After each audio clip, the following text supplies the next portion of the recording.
Hey guys, স্বাগতম জানাইছো নতুন একটা ভিডিওৰ মাজলে। সো আজি মানে আমাৰ এক্স হাতিমিয়ান মানে আমি হাতিম চৌধুৰীত আজি মানে কৈ আছো আমি মানে আজি প্ৰগ্ৰাম আছে আমাৰ আগৰ মানে পুৰণা স্কুলত। সো যিখন স্কুলৰ পৰা মানে মই ক্লাছ 10 মানে মেট্ৰিক পাস কৰিছিলো।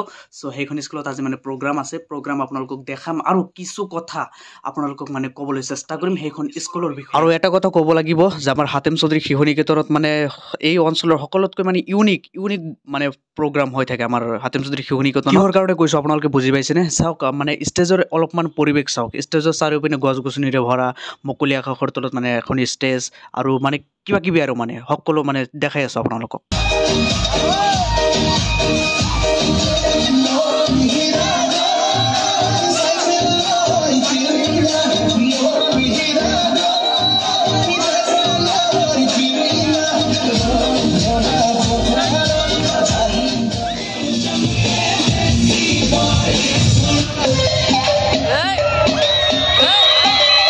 আৰু এটা কথা ক'বলৈ বিচাৰিছো যে আমাৰ এইখন বিদ্যালয়ৰ মানে অধ্যক্ষ ছাৰ ৰফিক চৌধুৰী মানে আমাৰ এনেকুৱা মানে প্ৰিন্সিপাল ছাৰ মানে আমাৰ পোৱাটো মানে ভাগ্যৰ কথা লাগিব। এনেকুৱা মানে সহজ সৰল মানে সকলোৰে লগত মানে একেলগে মিলি জুলি মানে একেলগে কাম কৰে আৰু একেলগে প্ৰগ্ৰামবিলাক চাই মানে আমি দেখাই আছো কি হৈ থাকে আৰু আপোনালোকে কি জানি এনেকুৱা ষ্টেজ প্ৰথমবাৰৰ কাৰণে চাই আছে মানে আমাৰ গৰৈমাৰী অঞ্চলত মানে এনেকুৱা ষ্টেজ ক'তো মানে আমি দেখা নাই এতিয়ালৈকে। আমাৰ হাতিম চৌধুৰী শিশু নিকেতনতে এনেকুৱা মানে ষ্টেজ মানে কৰা হয় আৰু চব চাৰিওপিনে গছ-গছনিৰে ভৰা মানে আৰু কিবা এটা মানে মজা লাগি আছে মানে চাই থাকক।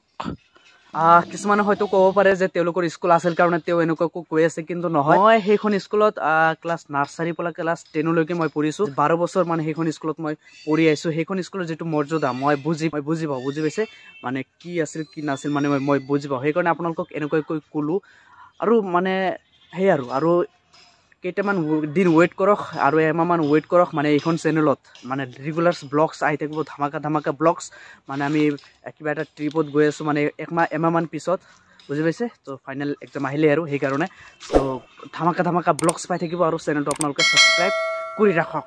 Bye bye.